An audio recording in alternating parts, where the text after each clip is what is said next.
Okay, I'm here at the Pahrump Museum in Pahrump, Nevada, and I'm going to take you on a tour here. Get out of the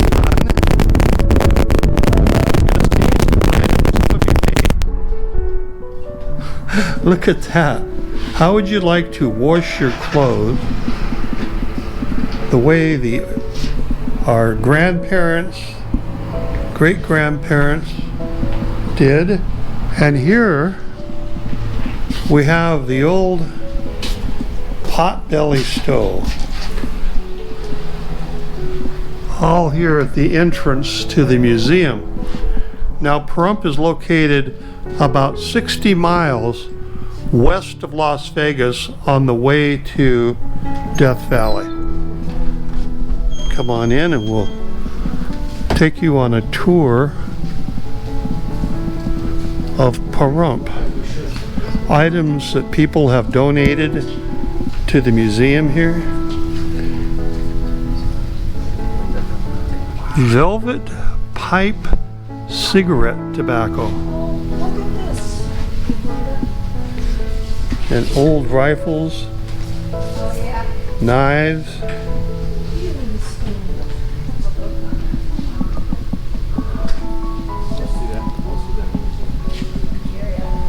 going on here.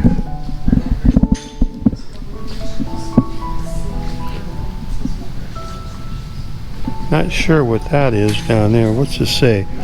Spring traps were used by early ranchers and farmers to trap fur-bearing animals in the mountains or to control predators prone to raiding the hen house, such as coyotes and foxes. So these are all various traps that were used by the early pioneers here. And now we've got, oh boy, let's see what we've got here. It says these two 32 caliber pistols are called gaucho guns and were popular firearms in South America in the late 19th into the early to mid 20th century. These pistols were collected by local resident Bill Dieter while he lived in Brazil. Oh, very interesting. I suppose with today's gun laws, I'm not going to go there. And here we have another example of a gun that might have been a sidearm. Lots of old stuff in here.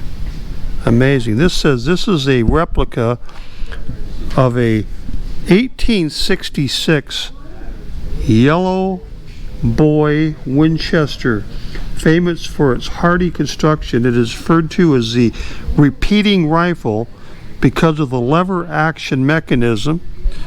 That must be the lever action mechanism right there. It was only chambered in 44 Henry. It earned the name Yellow Boy by Native Americans because of the brass frame. Oh, that's interesting. Going on here, we've got just all sorts of interesting. That's like an old oil lamps collection here. Remember, there was no electricity here in the valley of Pahrump Valley, that is, until local cooperatives got together and formed electric cooperatives to bring power in here. Today, the cooperative goes by the name of Valley Electric Cooperative Association, and it's made up of, I believe there was a cooperative in Fish Lake, Nevada, one in Beatty, Nevada, and one here in Pahrump, and they all came together and formed the Valley Electric Association. But going over here to the other side, cotton was king at what time here in the Pahrump Valley, and the cooperative was formed of cotton growers, and they had their own cotton gin that they put up to gin the cotton. And it shows right here, it says, Cotton Gin dedication tomorrow. Governor and Mrs. Grant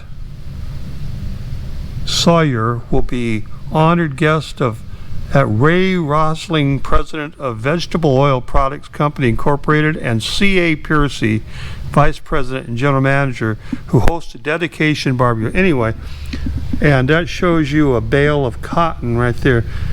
And over here we have Pahrump Valley men are proud of fiber quality. I guess they grew some pretty good cotton here. Now this gentleman here says, Life's Fluid, Frank Warner, foreman for Williams, who runs the Triple H Ranch in Pahrump Valley, draws sweet water from an irrigation canal to give thirsty crop a refreshing drink. And that was in May of 1967. And but what happened was that the Pahrump, although it was great for cotton, and a lot of alfalfa is grown here, sits in what's called a closed aquifer. The only source of water is groundwater here. And while the cotton was being grown, the water table dropped 100 feet in some areas of the valley here, as much as 10 feet a year. So cotton was short-lived. It didn't have that long of a existence here in the valley, but it was a very vibrant crop, and it's now been replaced. They're growing a lot of hemp here, which has become quite the thing here locally. But anyway, I won't get into that. But going on down here, you got some early Pahrump area. This is Elmer Bowman family, dedicated or donated to the Pahrump Valley Museum.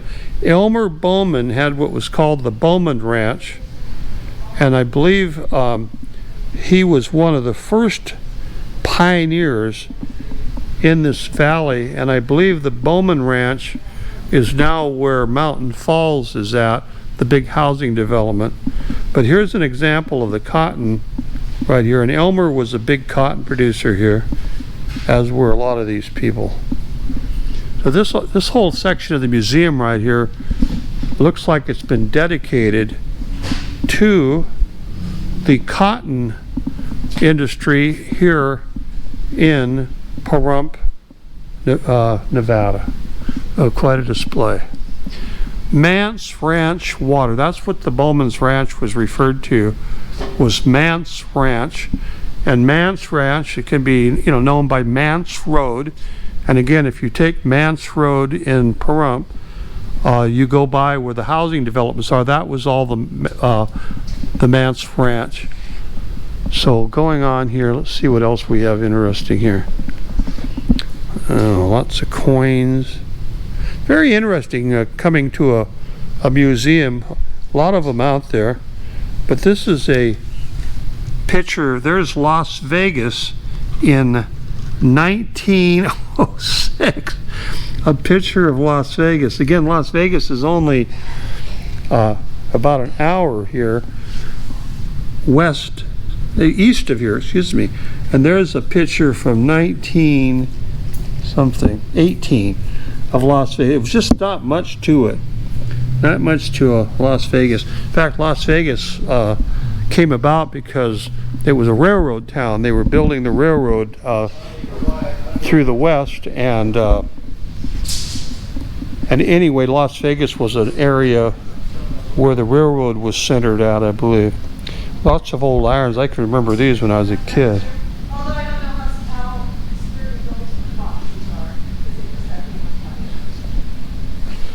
There's what's called the 20 Mule Team. Now, I can remember back in the 1950s and I think 60s, there was a TV program called I'm trying to remember what it was called. Tales of Death Valley, that's what it was called. An old TV program. And Ronald Reagan, who later became governor of California, and President of the United States was an actor, and he was the host of that show. But these 20 mule team right here carrying borax out of mines, and it took 20 mules, and here's a replica of this. Death Valley Borax Mining Company, and there's a sample of borax right there. So the whole area here is also infamous for its mining. There's lots of different minerals mined in Nevada, and the state of Nevada produces more gold than any other state in the United States. Yes, forget about California and the gold rush. Nevada produces more gold than any other state. And right here in Nye County, which is the county for Pahrump, there are gold mines opening up in Beatty. I believe there's 2 up there right now that are in the process of opening up. Oh, here's something that some of you that might be younger haven't seen, these old bottle collections. I've got a brother that collects old bottles, and he goes out to old home sites where people, well, if you lived out in these places, you had garbage, you just simply buried garbage on your property. There was no garbage man coming by to pick up the garbage. And so my brother would go out to sites of old homesteads up in the Pacific Northwest and dig and find out where the garbage was at. He somehow knew how to find it, and he'd dig up all sorts of bottles. And people collect them, and you can see these are old milk bottles here. Fascinating stuff.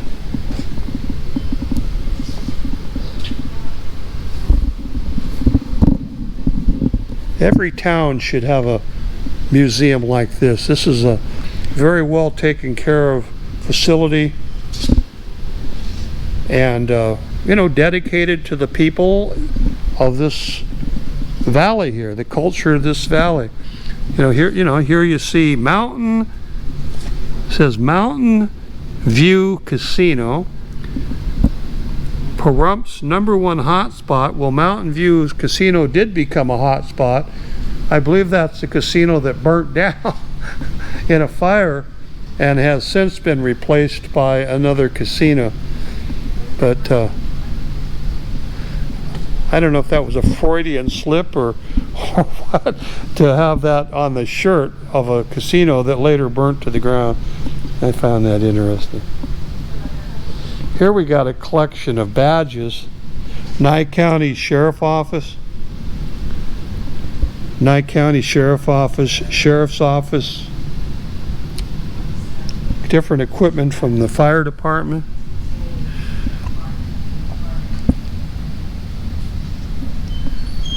If those of you that are kind of come to Pahrump on a visit happen to be passing through on your way to Death Valley, Highway 160 is the main highway from Las Vegas to Pahrump, and as you come through Pahrump, you literally have to come right through Pahrump. When you get to the stoplight at called Basin Avenue, if you're heading through Pahrump, turn left on Basin Avenue, and the museum is hardly a mile, not even, I don't think, a mile down the road on the left-hand side. Real easy to find. You stop in and take a look at this for yourself. What's this say? United States Emergency Wartime Coinage. That's what that is down there. Not sure when that was issued. Going on over here. Here we have lots of different samples of minerals. This says fossils found at Trout Canyon by Jacob McKinney, age 13. That's interesting. Area fossils. Southern Nevada Fire and Police Igniting Unity.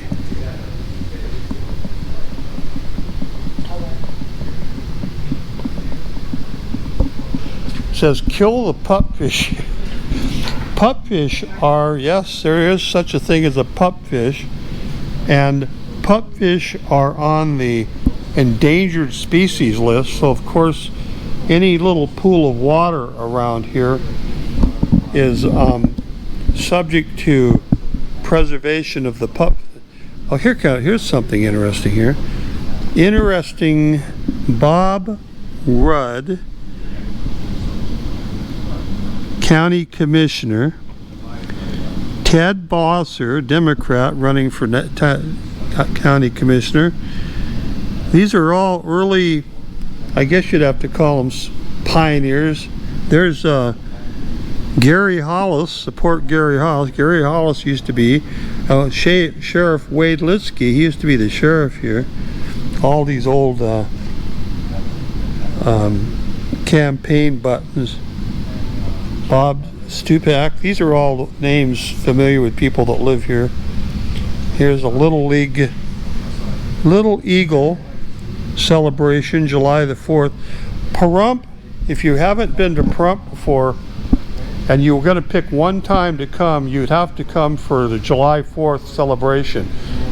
This is a world famous fireworks event that takes place, and it put every other fireworks display I've ever seen in my life, and I have been all over the United States, it would put them to shame. In this little town here, they really go out on 4th of July, and it goes on and on and on. And they have, it's a big event here. So if you get a chance in summer on vacation, and you happen to be in Nevada near Las Vegas, you want to come up on the 4th of July just to witness the fireworks display. I don't know what this is over here. These are instructions, description, operation for air brake equipment. Oh, okay, this has to do with railroad. Railroad, like I said, is big here in Nevada. And so that happens to do something like this. These are all sorts of items that have been donated to the museum here. Here's some examples of different cameras. Somebody probably had a collection and donated them. If nothing else in a museum, even if the displays have nothing to do with the local scene of the town or county, you know, you never saw before, types of different, in this case, different cameras.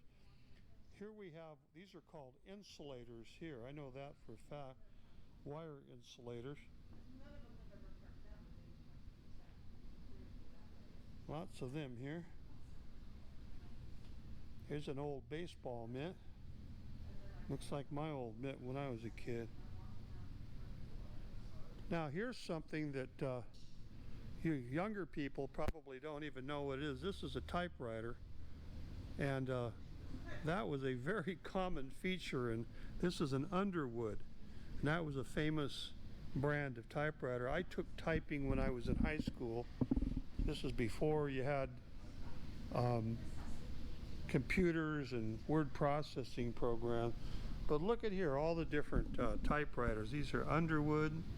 There's a Royal. Royal also made cash registers. There's another Royal. And another. So Underwood and Royal were pretty popular. Here's a early newspapers from this area. This one's called the Pahrump Valley Times, Nevada West, and it says up here, silver boom strung by Balky Burrow. Survey prompts backers to apply for bank charter. These are all early publications. That one's from May of 1972. There's the Pahrump Valley Times, local newspaper that went out of business a couple of years ago. Here's a early copy of the Pahrump Valley Times. Now, the Pahrump Valley Times was bought out by this company that owns the Las Vegas Review, and then the owner of the Pahrump Valley Times had sold his newspaper to the group that owned the Pahrump Valley Times, and then when Las Vegas newspaper took over, they ended up closing the Pahrump Mirror. Excuse me, I'm talking about the Pahrump Mirror. What am I talking about? Anyway, these are early issues of the Pahrump Valley Times. But there was another publication called the Pahrump Mirror Gazette. That's what I was thinking of, and that's the one that was bought out and then ended up being gobbled up and out of business. And that's unfortunate, because now we only have one voice here, the voice of one newspaper, which I guess is common all across the United States now. Silver Tappers, local organization of women. You see them at different events around here. I always think of them as being cheerleaders from high school that could not give up being cheerleaders, so here they are in their retirement years being cheerleader. See what we got here.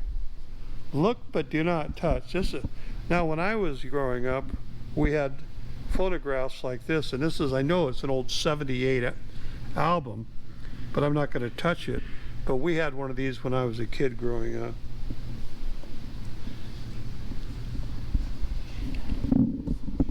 Now, down here, this is an interesting photo, because this says Pahrump Harvest Festival, September 5th, 1964, and I believe this picture depicts the very first Harvest Festival here in Pahrump. There was hardly that many people here in Pahrump in those days. I mean, less than 500 people. If you can imagine, now we're approaching 40,000 people. But the early farmers got together and decided they were going to have their own event and put it on, and as I understand it, they later added horse racing to the event over a couple of years.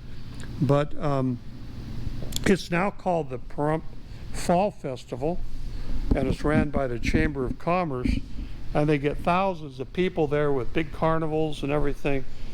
But it started off as that one gathering out here in the desert. Everything starts off somewhere, right? It says Sarah F. Livingston. I don't know. It's like a little old gravestone. The original owners of this Bible here, that's their gravestone. And this is an old Bible, Holy Bible, translated out of the original tongues, published by the American Bible Society, 1846. Wow. Now that's one early Bible.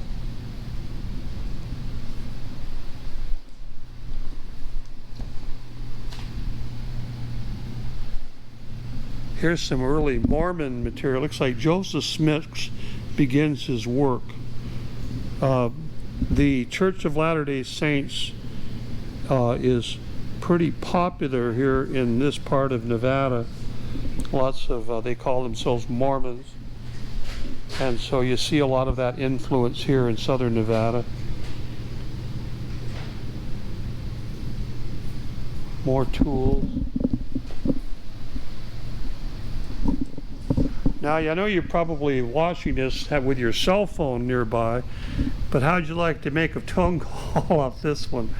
Here, that's an early example of a telephone.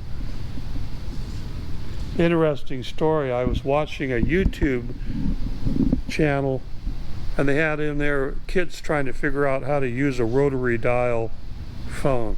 They didn't know how to use one. It makes me feel really old when I hear something like that.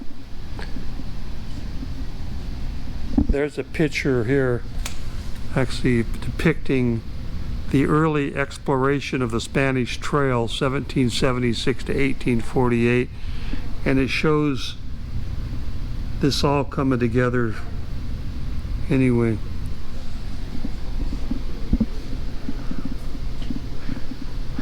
over here we've got the local ham radio club actually has a station set up here. You can see the equipment. Okay, this looks like an early, okay, let's see what it says here. I can't read that. Look but do not touch. But this is a switchboard for the phone company. When you used to make a phone call, there used to be an operator, and she'd have to connect you to the line that you wanted to talk to. Yeah. Early teletype, that's another type of, but look at that phone there. Now there's another phone where you had to talk through the one piece. That's the part you talked through, and then that's the part you had to pick up and put to your ear and listen to, and that's the bell that rang. And this is how you rang the operator right there. You crank that, and that sent a signal to the operator that you wanted to make a call. More radio equipment down here. Ham radio is very popular here in Pahrump Valley. Lots of people are ham radio enthusiasts. Now here's an early washing machine. My grandmother actually used one of these. These are called wash boards, and they take the soap and scrub it onto on your, the clothing, and rub it on this board right here, and that's how they clean it. This is called a wash tub. We had these when I was a kid. It's not that we used them, but I'll tell you, my parents, that's what they used when they were growing up. Another washboard. Look at this old, different wash machines here. They call that the wringer wash machine. You washed your clothes in here, had the agitator, and then you wrung the clothes out through there. You'd run your clothes. My brother actually got his arm stuck in one of those when my mother was running the wash machine. Here's a cook stove. This is what people used to cook on. And this up above, I'm not going to touch you this, but that was the area right up there, the warming area. You put your what you were cooking, you put it in there to keep it warm. But this was run by wood, not no electricity or gas or so forth. That was a wood heated cook stove. And boy, you could heat an entire house with one of those when they got going. All this iron here would heat up. You can see how thick it is. I used to chop wood when I was 12 years old for a woman in her 90s that had one of these in her kitchen, and I chopped the kindling and the wood, and they'd have to bring it into her house, and then invariably she'd grab me to sit down and wanted to talk to me, and she would tell me all about how it was back in the 1870s, and of course I wanted to be out playing, but her husband had passed away, and she was a widow on our street, and everybody got together and helped her out. That's how I got roped into cutting the firewood. That's a chopping block right there. Looks like models of early cars and so forth.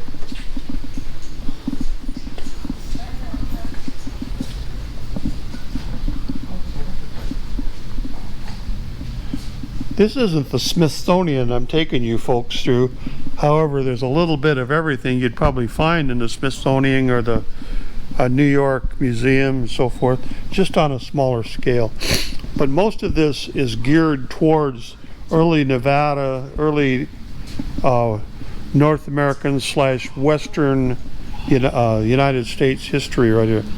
This is a sluice for miner's dry wash machine, and this is for gold mining. And you can see the display here with the pack animals and the old prospector there, the picks and shovels and the railroad train, all this depicting what it was like here. It says Last Chance Johnny. Now Johnny is a little area just outside of Pahrump here, and there's actually the Johnny mine out there, and I believe it was called the Last Chance Mine. But there's mining for gold.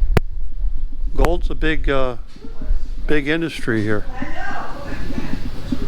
So this is about wraps it up for this part of the museum, and I'm going to read this one last piece here before I sign off. And the next time I'm in this building, I will take you on a tour of the display for the Yucca Mountain Repository that we have here in Nye County, Nevada. This says, this was the beloved mountain home of Robert Bob Owens and his lovely wife Esther Belinda Bradley Owens from 1944 until Esther passed away in 1986.